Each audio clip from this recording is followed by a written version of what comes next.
Hay un antiguo dicho que aparece con frecuencia en conversaciones sobre la hermenéutica bíblica. Es algo así. Hay un significado, pero hay muchas aplicaciones a ese significado. Por ejemplo, la Biblia nos da una instrucción sencilla como ama a tu prójimo, pero debemos aplicar esta instrucción a nuestras vidas de maneras diferentes a medida que tratamos con diferentes personas en diferentes circunstancias. Ahora, tan útil como es esta idea, cuando se trata de interpretar las Escrituras, necesitamos reconocer que el significado de cada pasaje bíblico es complejo o multifacético. Así que, en lugar de decir hay un significado pero muchas aplicaciones, es mucho más útil decir algo así. Hay un significado, pero hay muchas versiones parciales de ese significado y hay aún más aplicaciones. El significado de cada pasaje bíblico es tan complejo que debemos aprender a resumirlo de muchas maneras diferentes y luego aplicarlo a nuestras vidas. Esta es la quinta lección en nuestra serie Él nos dio las Escrituras, los fundamentos de la interpretación. Hemos titulado esta lección La complejidad del significado, debido a que exploraremos las formas en las cuales los cristianos de todas las épocas han atribuido diferentes tipos y números de significado a los pasajes bíblicos. Nuestra discusión sobre la complejidad del significado en la Biblia se dividirá en dos partes. Primero, observaremos lo que los intérpretes han llamado el sentido literal de las Escrituras. Y segundo, nos enfocaremos en el valor completo que se extiende más allá del sentido literal en una variedad de formas. Vayamos primero al sentido literal de las Escrituras. El término sentido literal, también conocido por la antigua expresión en latín sensus literalis, es generalmente confundida en nuestros días con el término interpretación literal. La interpretación literal se refiere a los enfoques mecánicos para la comprensión de la Biblia, pero históricamente, el término sentido literal siempre ha significado algo más parecido a lo que los evangélicos modernos han llamado el significado original o el significado gramático histórico de un pasaje. El sentido literal toma las palabras o frases de las Escrituras de acuerdo a las intenciones del autor y el contexto histórico de sus audiencias originales. Esto presenta atención a los diferentes géneros en las Escrituras. Reconoce figuras retóricas como metáforas, símiles, analogías e hipérbolas, por nombrar solo algunas. Esto toma a la historia como historia, a la poesía como poesía, a los proverbios como proverbios y así sucesivamente. Hay un gran número de diversos géneros en los libros bíblicos, y es importante entender las diferencias en esos géneros para que podamos entenderlos e interpretarlos apropiadamente. No entendemos que todos los géneros hagan exactamente lo mismo de la misma manera. Así que al entender y poner atención al género de los libros bíblicos, permitimos que sean los libros mismos los que establezcan la agenda de cómo hemos de interpretar esos libros. Cuando vemos que el sentido literal de un pasaje bíblico incluye mucho más que las simples palabras escritas en una página, comenzamos a tomar conciencia de lo complicado que puede ser el sentido literal en cada pasaje. Las intenciones de los autores son multifacéticas. Las consideraciones del género complican el significado de un pasaje. Las expresiones literarias y demás también introducen una serie de consideraciones. Estos factores revelan la complejidad multifacética del significado original de cada pasaje bíblico. Y esta complejidad ha llevado a muchos cristianos a interpretar el significado de las Escrituras de diferentes formas.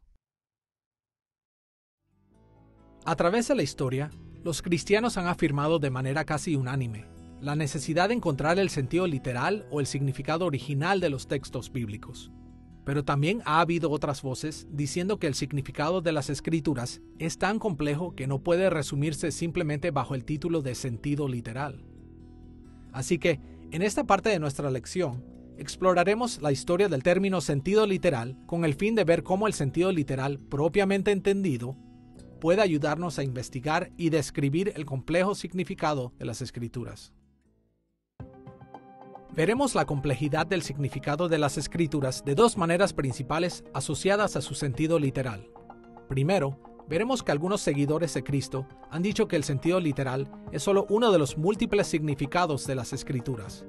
Y segundo, nos enfocaremos en la idea de que el sentido literal es el significado singular de la Biblia. Veamos primero la creencia de que el sentido literal es solo uno de los múltiples significados de las Escrituras. En la Iglesia antigua, la idea de que las Escrituras tenían múltiples significados fue en gran medida el resultado de los enfoques alegóricos a la hermenéutica.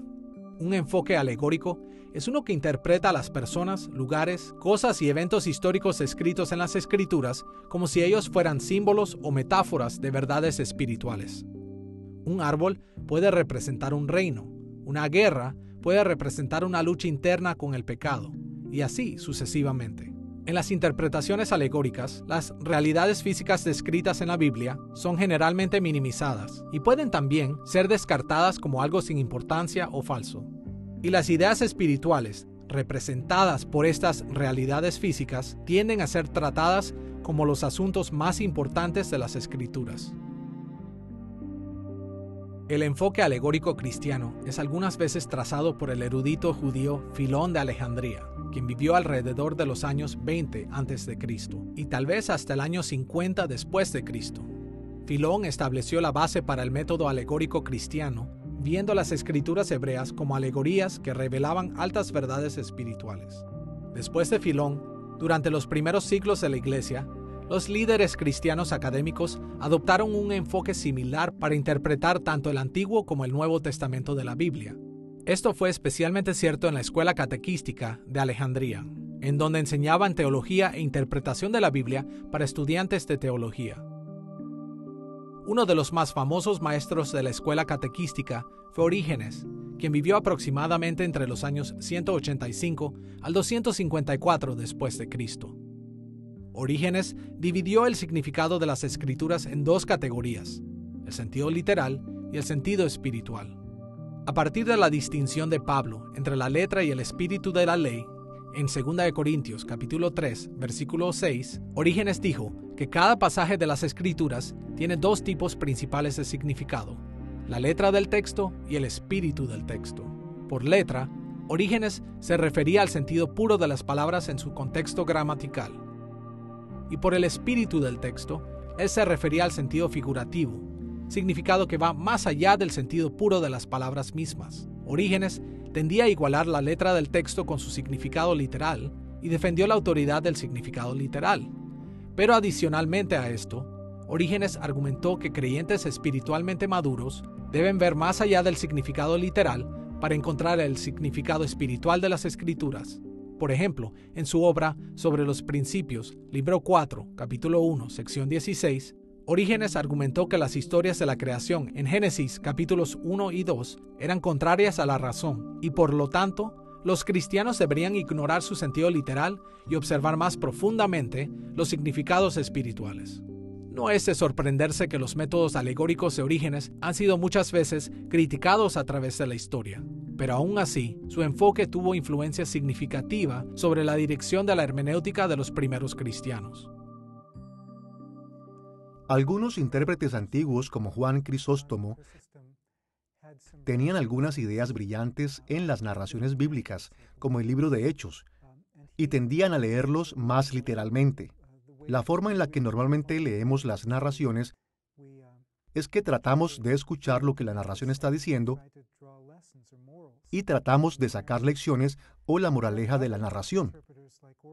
Tenemos otros intérpretes como Orígenes, quien tendió a alegorizar, convirtiéndola en una serie de símbolos, y el peligro de esta metodología es que realmente no es la forma en que la Biblia fue escrita para que nosotros la comprendamos de esa manera. Tenemos ese método realmente derivado de los filósofos griegos, quienes trataban de explicar los viejos mitos, las cosas vergonzosas de los viejos mitos, y algunas veces el enfoque a la Biblia se limita a eso en ese método. Ellos ya no están tratando de escuchar lo que el texto en sí decía. Están tratando de hacerlo más inspirado, de cierto modo, leyendo algo más en ella. Al mismo tiempo, incluso Orígenes algunas veces tuvo muy buenos puntos de vista. La tendencia de Orígenes en los enfoques espirituales o alegóricos de la Biblia refleja la influencia del neoplatonismo en la Iglesia antigua. Así, las Escrituras vienen de Dios, quien era un espíritu celestial puro, y como resultado, asume que las Escrituras en realidad no enseñan acerca del mundo material. La materia era por su propia naturaleza mala. Cuando las Escrituras se refieren a las cosas físicas que toman lugar en la historia, apuntan hacia lo celestial, a verdades espirituales que pueden ser discernidas alegóricamente. El verdadero significado de las Escrituras estaba en estas grandes verdades espirituales. Y discernir estas verdades era la meta más alta de la interpretación bíblica. Tristemente, muchos teólogos cristianos aceptaron estas nociones, y al hacerlo, se encontraron con serios problemas con los relatos bíblicos del mundo material. El Antiguo Testamento se enfoca en cosas como la creación del universo, las bendiciones terrenales en las vidas del pueblo de Dios, la liberación de Israel de la esclavitud en Egipto y el establecimiento de un reino terrenal del pueblo de Dios en la tierra prometida. Y el Nuevo Testamento se enfoca en eventos físicos en la vida de Jesús y de los apóstoles. Para los cristianos influenciados por el neoplatonismo, los aspectos físicos de estas historias fueron problemáticos, porque ellos interpretaron el mundo material como parte de la buena creación de Dios. Así que ellos apelaron a las escuelas de interpretación alegóricas como un medio para reconciliar a la Biblia y a la filosofía neoplatónica. Sus enfoques hermenéuticos minimizaron las realidades físicas registradas en la Biblia y animaron a los cristianos a buscar las profundas verdades espirituales que ellos intentaban enseñar. El sentido espiritual de las Escrituras fue explorado y categorizado de varias maneras distintas. Un enfoque influyente era conocido como la cuadriga, un término en latín para un carro romano impulsado por 4 caballos. La imagen de una cuadriga se aplicó a las Escrituras para indicar que las Escrituras estaban atados a 4 distintos significados. Juan Cassiano, quien vivió aproximadamente entre los años 360 al 435 después de Cristo, describió este enfoque con cierto detalle en su obra Conferencias, Conferencia 14, capítulo 8. Cassiano continuó con la distinción básica de Orígenes entre los sentidos literal y espiritual. Pero él fue más allá de esto, identificando 3 tipos de significados espirituales: el sentido alegórico, que era la enseñanza doctrinal de un pasaje; el sentido tropológico, que era la enseñanza moral de un pasaje; y el sentido anagógico, que era la enseñanza del pasaje acerca del cielo y la salvación escatológica. Por ejemplo, de acuerdo con la cuadriga, cuando un pasaje bíblico menciona Jerusalén, la referencia puede ser entendida en 4 formas. En su sentido literal, es la antigua capital de Israel. En su sentido alegórico, se refiere a la doctrina cristiana de la Iglesia. En su sentido tropológico, Jerusalén podía ser tanto un creyente fiel o las cualidades morales del alma humana. Y en su sentido anagógico, podría ser la ciudad celestial descrita en el libro de Apocalipsis.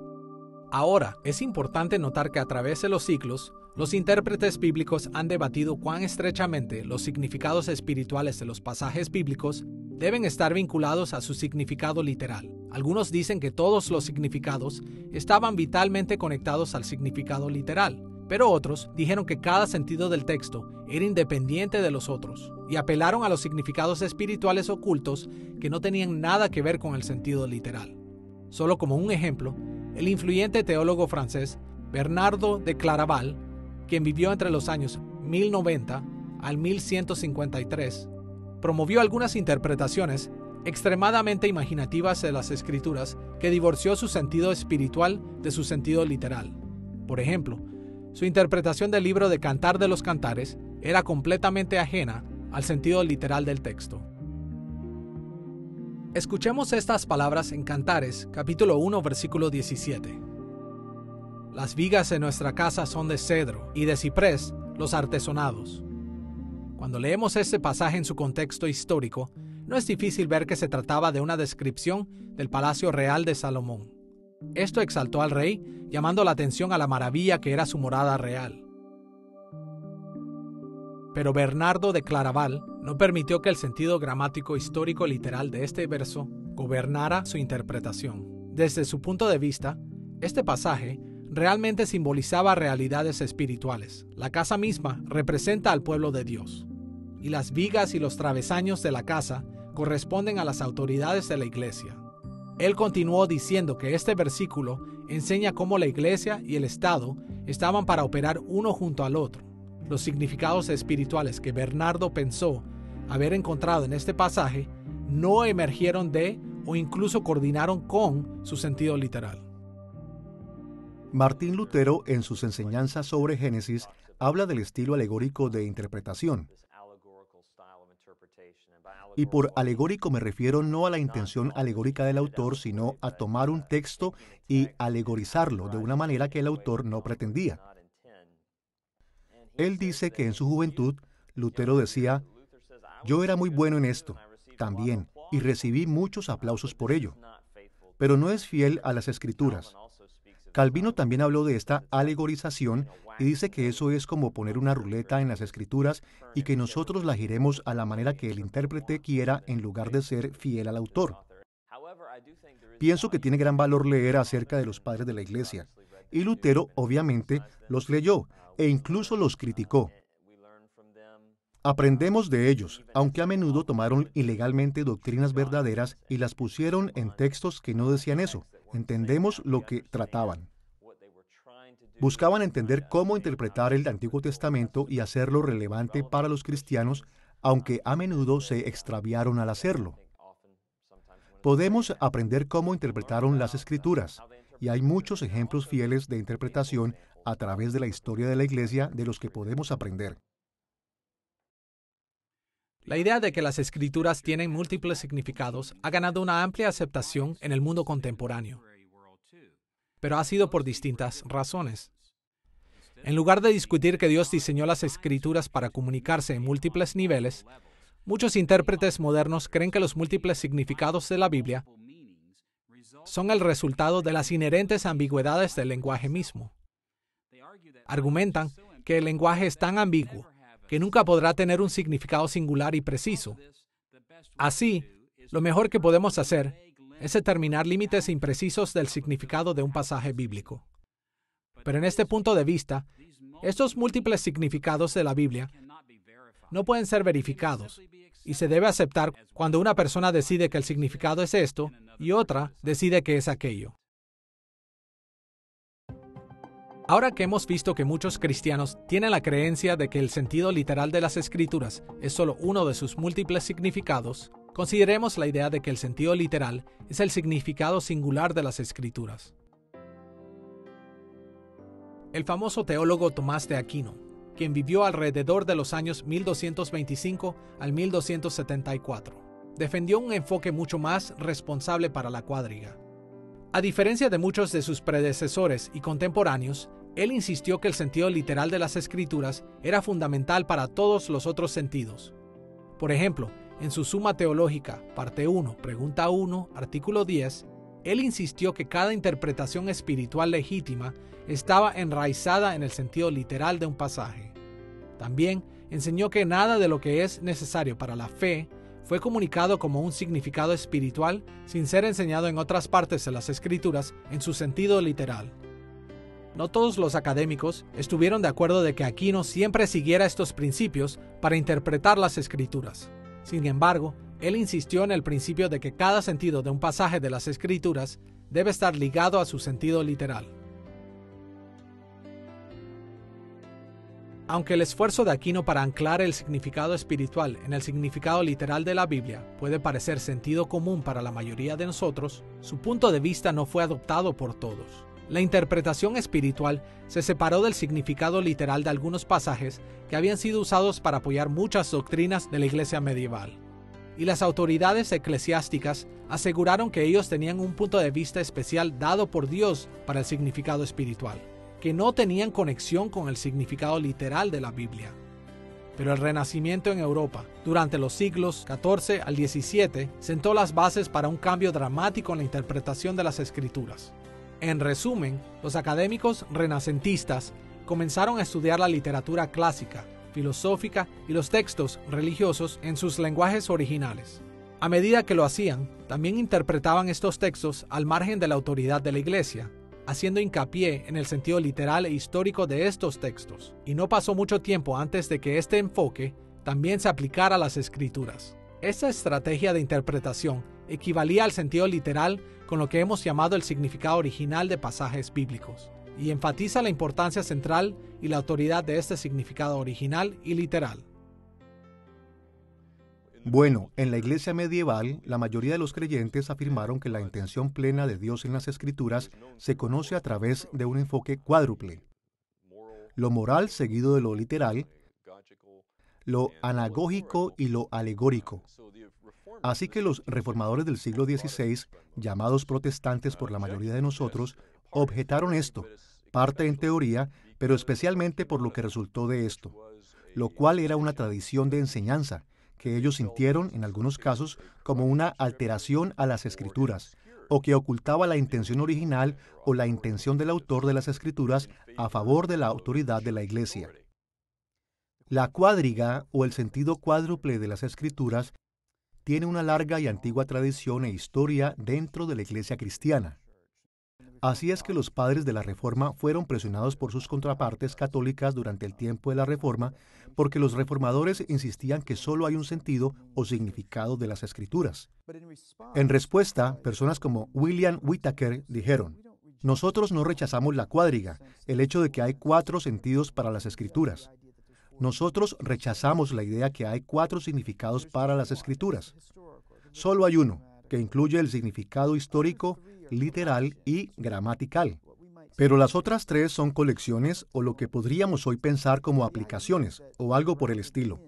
La idea es que se basan en ese solo sentido, pero son los tipos adecuados de líneas de pensamiento acerca de cómo ese sentido se aplica a nosotros como actuales lectores de la Biblia. Y así no fue un rechazo completo de la cuádriga, sino una reforma, una reelaboración de la misma. Así que hay solo un sentido ahora con estas 3 diversas líneas de aplicación a lo largo de las líneas de fe, esperanza y amor. Durante el Renacimiento, los protestantes continuaron desarrollando las ideas que habían sido defendidas por Aquino, pero ellos no argumentaron que todos los significados espirituales están meramente fundados en el significado literal de las Escrituras. En lugar de eso, decían que todos los aspectos espirituales de un texto que fue destinado por el autor para su audiencia original son en realidad aspectos de su sentido literal. Ellos creyeron que el sentido literal de las Escrituras, o el significado original, es a la vez singular y complejo.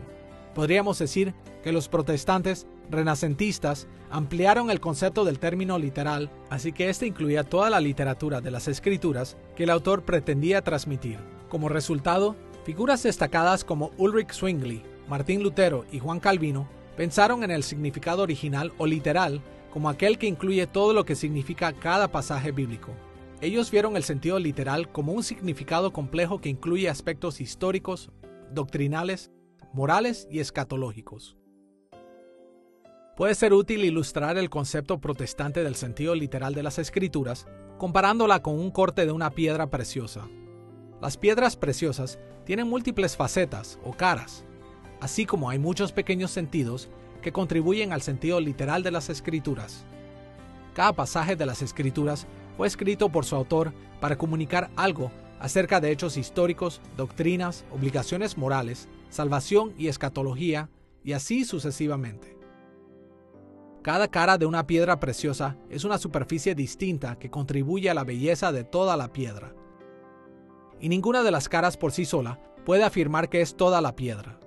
De manera similar, los pasajes bíblicos tienen distintos aspectos que contribuyen al significado del sentido literal, y ninguno de estos pequeños aspectos puede asegurar ser todo el sentido literal. En pocas palabras, el significado de las Escrituras es multifacético. Cada significado del pasaje tiene muchas pequeñas partes o aspectos que contribuyen al significado singular y unificado que hemos llamado sentido literal. La Biblia es un libro sustancioso y profundo. Viene de la mente de Dios y me atrevería a decir que es bastante extensa, y las ideas expresadas ahí son extensas y tienen muchos ángulos.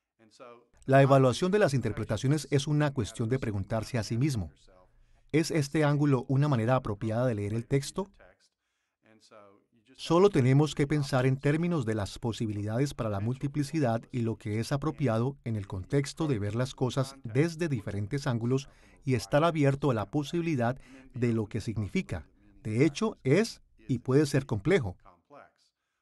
Como resultado, enriquece nuestra interpretación porque un pasaje puede hacer más de lo que inicialmente entendimos, la primera impresión que puede tener y como resultado puede aprender de la lectura de alguien más. Cada pasaje de las Escrituras de tamaño significativo tiene implicaciones para muchos diferentes aspectos de teología y vida cristiana. Es fácil entender por qué muchas personas a través de la historia de la Iglesia han pensado que los pasajes bíblicos tienen múltiples significados. El enfoque más responsable de la riqueza de las Escrituras es asegurarse de que lo que digamos de un pasaje bíblico está ligado a su gramática y establecido dentro del contexto histórico del mundo antiguo. Si nos acercamos a la Biblia de esta manera, estaremos preparados para descubrir el complejo significado que Dios y sus inspirados autores humanos intentaron comunicar a las audiencias originales de las Escrituras. Hasta ahora, en nuestra dirección de la complejidad del significado en las Escrituras, hemos visto por qué los protestantes afirman fuertemente la importancia y el alcance del sentido literal de la Biblia. Ahora, estamos listos para dirigir nuestra atención a lo que llamamos el valor completo de los pasajes de las Escrituras. De vez en cuando, los evangélicos utilizan la expresión sensus plenior, que significa el sentido completo de las Escrituras. Aunque afirmamos la importancia del sentido literal o el significado original de un pasaje bíblico, también nos damos cuenta que hay partes posteriores de la Biblia que frecuentemente se refieren a partes anteriores de las Escrituras en formas que no repiten el sentido original o literal. Esto es especialmente cierto cuando los autores del Nuevo Testamento señalan cómo se cumple el Antiguo Testamento en Cristo. Los autores del Nuevo Testamento interpretaron los pasajes del Antiguo Testamento correctamente. Nunca contradijeron el significado original, pero no se limitaron a este. En lugar de ello, percibieron el sentido completo, el sensus plenior, de estos pasajes del Antiguo Testamento. Y así, a lo largo de estas líneas, hablaremos del sentido completo o del valor completo de cada pasaje bíblico. En esta serie, definiremos el valor completo de un texto bíblico como el significado total de un texto, que consiste en su significado original, todas sus elaboraciones bíblicas y todas sus aplicaciones legítimas. El significado original es el sentido literal de las Escrituras, que es el aspecto fundamental del texto. Las elaboraciones bíblicas son lugares donde una parte de las Escrituras comenta directa o indirectamente sobre otra parte de las Escrituras. Y las aplicaciones legítimas son las implicaciones que las Escrituras tienen para las vidas de sus lectores. De acuerdo con esta definición del valor completo de la Biblia, nuestra discusión se dividirá en tres partes. Primero nos enfocaremos en el concepto del significado original. Segundo, discutiremos las elaboraciones bíblicas. Y tercero, exploraremos las aplicaciones legítimas de las Escrituras en nuestras vidas. Comencemos con el significado original. En una lección previa, definimos el significado original como los conceptos, comportamientos y emociones que los escritores divinos y humanos conjuntamente pretendieron comunicar a su primera audiencia. Como hemos dicho, el significado original de un pasaje es equivalente a su sentido literal. Y como esta definición muestra, el significado original es multifacético. Las Escrituras debían de comunicarse con su primera audiencia en diferentes niveles. Comunican conceptos, los cuales son ideas que la audiencia original debía ser capaz de reconocer en el texto. Comunican comportamientos, los cuales son actividades que se llevaron o no se llevaron a cabo en el texto. Y comunican emociones, actitudes y sentimientos que son transmitidos o expresados en el texto. Ilustremos cómo un texto puede comunicar conceptos, comportamientos y emociones observando el pasaje de Éxodo capítulo 20, versículo 13, el cual establece: no matarás. Pensemos acerca de este pasaje en términos de nuestra definición del significado original. ¿Qué conceptos, comportamientos y emociones intentaron comunicar a su primera audiencia, tanto el escritor divino como los escritores humanos, en este mandamiento en contra del asesinato? Bueno, con respecto a conceptos, este versículo explícitamente comunica la idea de que tomar ilegalmente la vida de un ser humano está prohibido. Implícitamente, se comunica que la vida humana es valiosa para Dios, y el hecho de que toma la forma de un mandamiento implica que Dios es soberano sobre los seres humanos. Con respecto a los comportamientos, este mandamiento es parte del registro de las acciones históricas de Dios. Dios mismo se involucró en el comportamiento de entregar este mandamiento a Moisés, y Moisés presentó esto al pueblo de Dios. Y esto indicó que Dios quería que el pueblo a quien Moisés dirigió a través del desierto hacia la tierra prometida, la audiencia original del libro de Éxodo, no participara en el comportamiento del asesinato. Y con respecto a las emociones, este pasaje nos enseña que Dios odia el asesinato y que Él está determinado a defender la justicia. El significado original de este mandamiento en contra del asesinato era multifacético. Intentaba comunicar los conceptos explícitos, comportamientos y emociones de Dios y de Moisés a su audiencia original, y también enseñarles lo que Dios requería de ellos con respecto a sus propios conceptos, comportamientos y emociones. Y algo similar ocurre con cada pasaje bíblico. Como resultado, si queremos obtener el valor completo del texto, tenemos que apreciar la complejidad del significado original. Si ignoramos estas complejidades, perderemos mucho de lo que las Escrituras nos quieren enseñar. Los reformadores desarrollaron dos métodos para interpretar un texto: el gramatical y el histórico. Por un lado, se preguntan, ¿qué es lo que el texto dice gramaticalmente hablando? Por otro lado, ¿qué dice el pasaje en su primer ámbito? Las respuestas a estas dos preguntas proveen parámetros, por así decirlo. Dentro de estos límites, una variedad de interpretaciones son válidas y legítimas. Y eso significa que dentro de estos parámetros necesitamos ejercitar la humildad y decir, sí, esto puede entenderse de diferentes maneras. Ahora, si una de esas interpretaciones es de hecho gramaticalmente imposible, entonces decimos, no, eso está equivocado.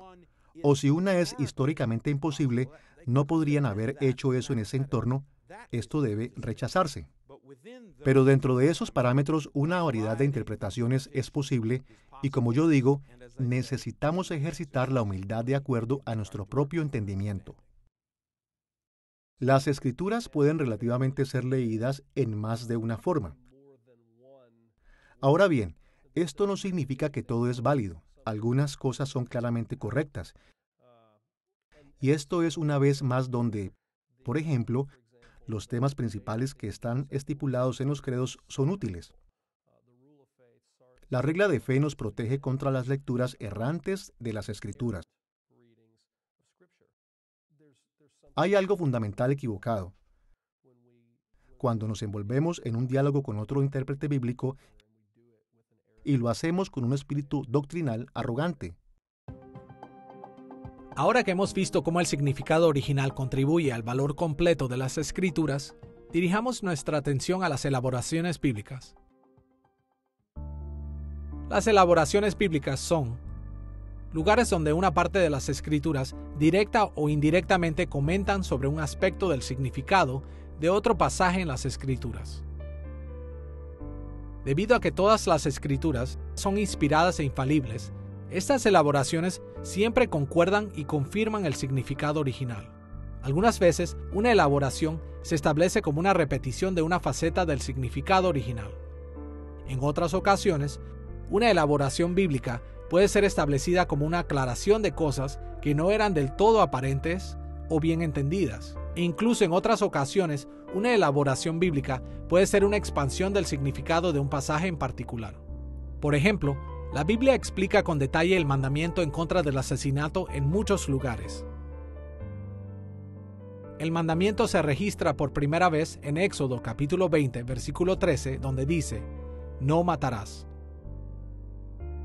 La primera elaboración bíblica que mencionaremos de este pasaje es principalmente una repetición exacta de estas palabras en Deuteronomio capítulo 5, donde Moisés le recordó a la nación de Israel el contenido de los 10 mandamientos. En Deuteronomio capítulo 5, versículo 17, las Escrituras dicen nuevamente, no matarás. Esta repetición confirma el mandamiento y recuerda al pueblo de Dios los términos de su pacto. Por supuesto, aun cuando una elaboración se establece en forma de repetición, esta nunca se limita solamente a repetir lo que se dijo anteriormente.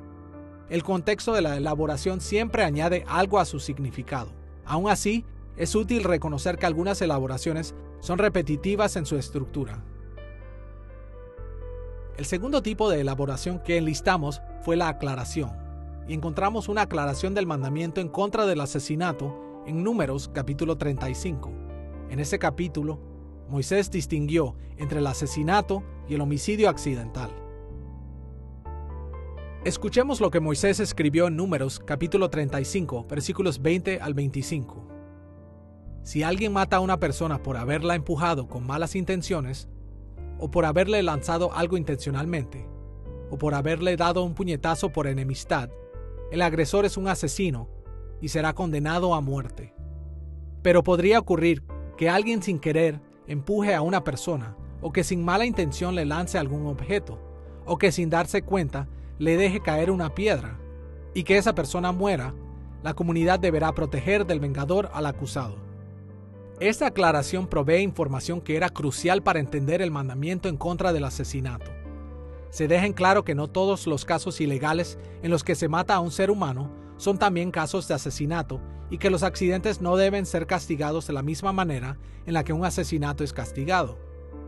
Cuando una matanza incluye premeditación y ventaja, es decir, cuando la matanza es intencional y motivada por la maldad, el mandamiento exige un castigo severo. Pero cuando la matanza es homicidio accidental, el mandamiento prohíbe el asesinato de la persona que cometió el acto. El tercer tipo de elaboración bíblica que enlistamos fue la expansión, en la cual las Escrituras proveen información adicional acerca del pasaje o tema al que hace referencia. Encontramos una expansión del mandamiento en contra del asesinato en Mateo capítulo 5, donde Jesús criticó a los rabinos de su tiempo por limitar erróneamente el alcance del mandamiento. Escuchemos lo que Jesús enseñó acerca del mandamiento en contra del asesinato en Mateo capítulo 5, versículos 21 y 22. Oísteis que fue dicho a los antiguos, no matarás, y cualquiera que matare será culpable de juicio. Pero yo os digo que cualquiera que se enoje contra su hermano será culpable de juicio. Aquí, Jesús expandió el mandamiento en contra del asesinato, aplicándolo más allá del hecho físico de tomar ilegalmente la vida de un humano. De acuerdo a la elaboración de Jesús, la ira injusta viola el mismo principio que el asesinato. La ira no es tan mala como el asesinato, pero ofende el mismo aspecto del carácter de Dios. Jesús, por supuesto, en el Sermón del Monte citó muchos mandamientos.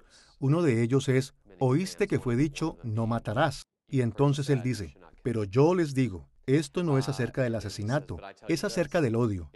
Ese es el problema. Así que creo que leer a Jesús en el Sermón del Monte es increíblemente importante para nosotros para entender el verdadero significado de los mandamientos, porque creo que es lo que Jesús está haciendo. Jesús está llegando al corazón del tema. Lo que Jesús está mostrándonos, y creo que debemos aplicar lo que Jesús está diciendo, es que el mandamiento de no matarás no es una cuestión de que soy buena persona porque nunca he asesinado. He guardado el mandamiento. Lo que Jesús está diciendo es, se trata de la intención del corazón en donde surge el asesinato y ese es el odio. Jesús nos invita a regresar a los principios detrás del Éxodo, en el que no es suficiente solo no cometer pecado, sino que uno no debe querer cometer el pecado. Jesús está interesado no solo en nuestro comportamiento, sino en nuestro carácter, no solo en lo que hacemos, sino en quiénes somos. Así que Él dice, oíste que fue dicho, no matarás. Jesús dice, no debes querer matar. Así que Él busca el corazón de la ley. Él busca el principio. Y ese principio es transcultural y nos invita a querer lo que Dios quiere. Y podemos hacer eso solo cuando nuestros corazones son transformados por la gracia de Dios, por el poder de su reino trabajando en nosotros. Cuando Jesús y otros maestros mencionan las Escrituras, normalmente hablaban acerca de lo que se había escrito. Pero en Mateo capítulo 5, versículos 21 y 22, Jesús habló acerca de lo que se había dicho, no de lo que se había escrito.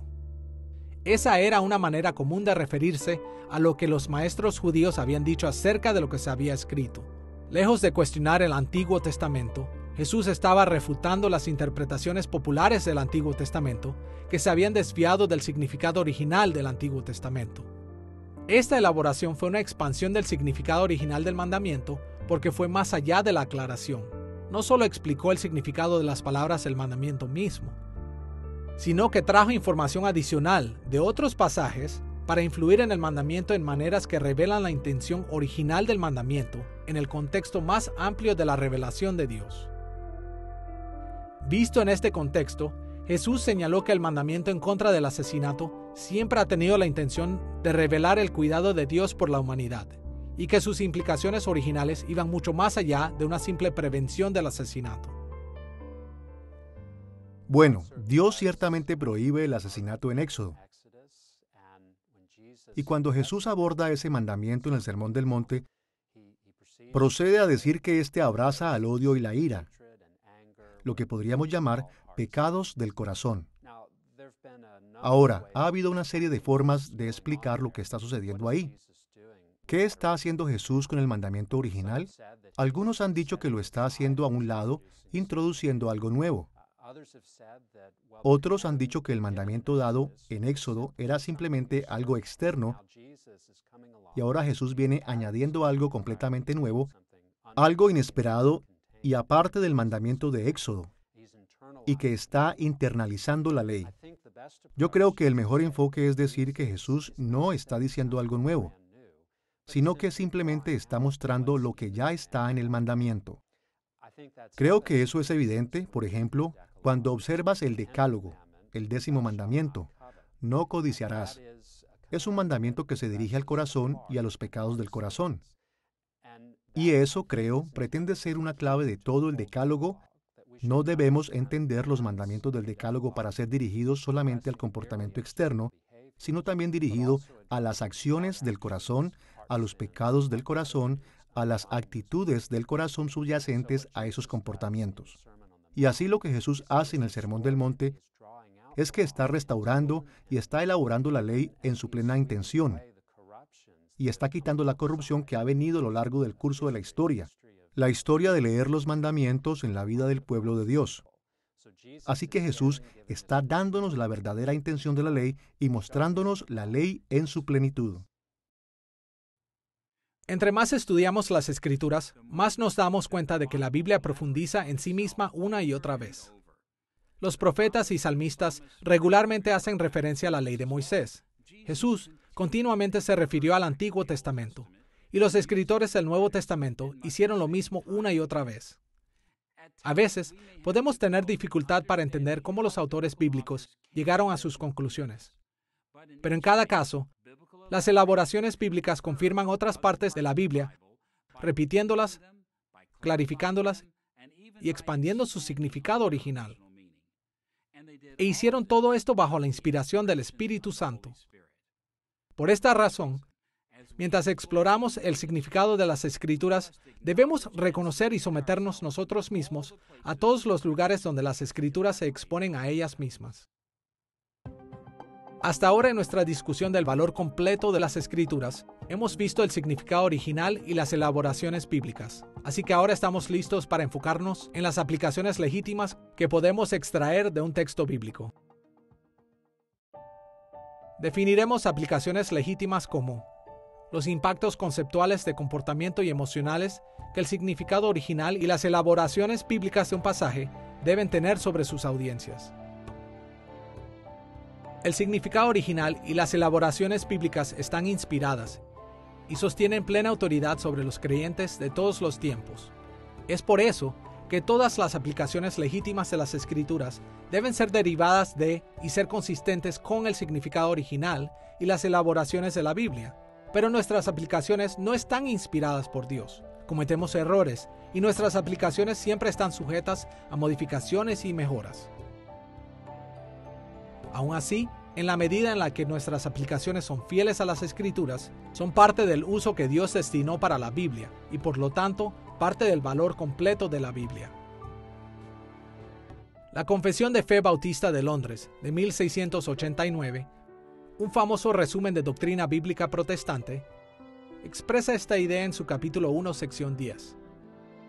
El juez supremo, por el que deben decidirse todas las controversias religiosas y por el que deben examinarse todos los decretos de concilios, las opiniones de autores antiguos, las doctrinas de hombres y espíritus particulares, y cuya sentencia debemos acatar, no puede ser otra sino las Sagradas Escrituras, entregadas por el Espíritu.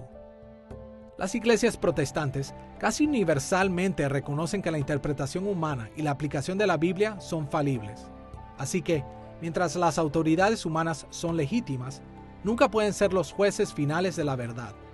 Y aunque la aplicación de las Escrituras para nuestras vidas es necesaria, nunca debemos tratar a nuestras aplicaciones como si fueran infalibles como la Biblia. Cuando predicamos, hay una exposición, hay una explicación y hay una aplicación. El significado de la palabra debe ser uno, el significado del texto debe ser uno y debe ser el mismo a lo largo de los siglos. Pero luego, a la hora de yo ver ese texto en su contexto, pudiera tener aplicaciones diferentes para el día de ayer o para el día de hoy. No es una variación del estándar, es una simple diferencia de aplicación. Solo puede haber una interpretación de las Escrituras y obtener múltiples aplicaciones de esa sola interpretación, pero la aplicación debe mantenerse fiel a la interpretación. Debemos buscar hacer una exégesis de la palabra de Dios, sacando el significado intencional de Dios de cada pasaje o de cada versículo en particular, o terminaremos haciendo eisegesis, que es donde ponemos nuestras opiniones, interpretaciones y pensamientos por lo que podrían significar. De esto se pueden obtener aplicaciones defectuosas, que nos pueden conducir a dañar a las personas a las que estamos enseñando o predicando. Por eso la interpretación debe ser fiel a la aplicación. La aplicación debe ser fiel a la interpretación. Teniendo en mente que las aplicaciones legítimas son parte del valor completo de las Escrituras, veamos cómo otra tradición protestante, representada por el Catecismo de Heidelberg, aplica en el mandamiento de no matar. Este catecismo fue escrito en la Europa del siglo XVI con la intención de proveer un resumen útil y fiable de la enseñanza de las Escrituras. La pregunta número 105 del Catecismo de Heidelberg dice: ¿qué exige Dios en el sexto mandamiento? Y el Catecismo responde: que ni por mis pensamientos, palabras, actitud y aún menos por mis actos, por mí mismo o por medio de otro, llegue a injuriar, odiar, ofender o matar a mi prójimo. Por el contrario, que renuncie a todo deseo de venganza, que no me haga mal a mí mismo o me exponga temerariamente al peligro. El Catecismo interpreta el mandamiento en contra del asesinato a la luz de algunas elaboraciones bíblicas, incluyendo las elaboraciones de Jesús de Mateo capítulo 5, así como la enseñanza de Pablo sobre la venganza en Romanos capítulo 12. Como podemos ver, el valor completo del mandamiento de no matarás puede ser extremadamente complejo y multifacético. Al seguir a Jesús y a Pablo, los escritores del Catecismo de Heidelberg legítimamente aplicaron este mandamiento no solo para quien toma injustamente la vida humana, sino también para todo lo que es similar al asesinato, no solo en especie, sino también en grado, tal como el odio y los insultos. Aplicaciones como estas están basadas sobre el significado original de la prohibición contra el asesinato, así como en sus elaboraciones bíblicas, y son apropiadas en nuestras situaciones contemporáneas. Por estas razones, son parte del valor completo del mandamiento en contra del asesinato. Bueno, si hacemos la pregunta, ¿cuáles son las formas legítimas al aplicar el mandamiento de no matarás? Obviamente esto significa que no debemos asesinar a las personas, pero sería insuficiente deducir que es todo lo que el mandamiento está diciendo. Jesús mismo dijo en el Sermón del Monte que si estamos enojados con nuestro hermano, entonces hemos cometido asesinato. Y entonces nos anima a ver que nuestra ira y nuestro disgusto con la gente está quebrantando este mandamiento en particular. Así que en términos aplicables actualmente,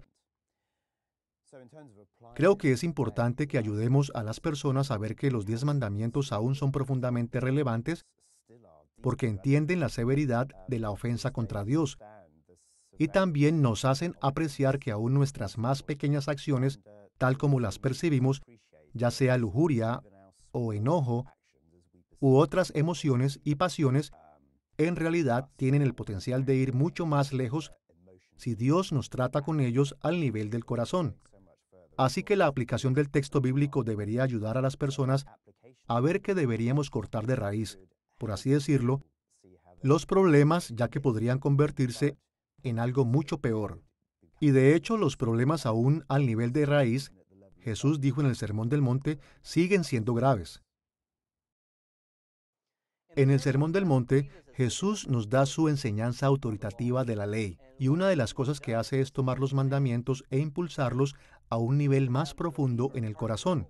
Cuando dice, oíste que fue dicho, no matarás, eso sigue siendo cierto. Pero Jesús va más allá y nos muestra la verdadera intención de la ley.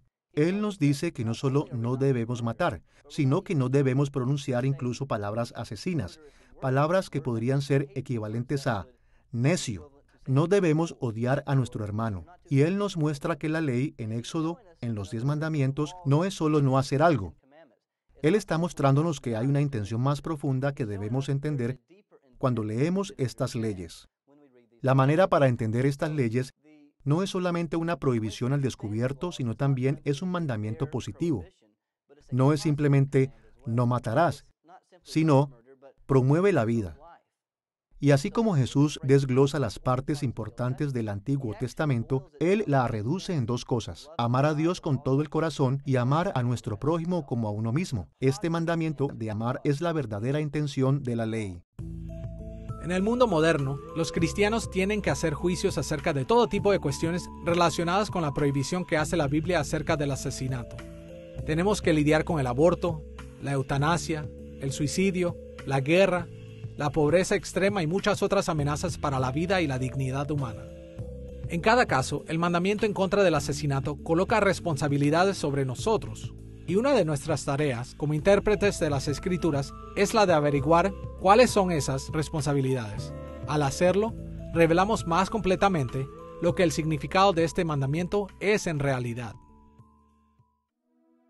En esta lección sobre la complejidad del significado, hemos discutido la historia del punto de vista del sentido literal de las Escrituras como su singular significado gramático histórico, y hemos descrito el valor completo del texto bíblico en términos de su significado original, elaboraciones bíblicas y las aplicaciones legítimas. Como hemos visto en esta lección, hay un complejo significado original para cada pasaje bíblico. Y es tan complejo que toca los conceptos del comportamiento y las emociones de la audiencia original en muchas maneras diferentes. Pero más allá de esto, hay muchos resúmenes parciales que se realizan de este complejo significado original. El significado original provee un marco infalible, una base para nuestro entendimiento. Pero para ganar una conciencia del valor completo de las Escrituras, también tenemos que encontrar orientación en las elaboraciones bíblicas y también tenemos que tomar muchas aplicaciones legítimas para nuestro mundo hoy en día.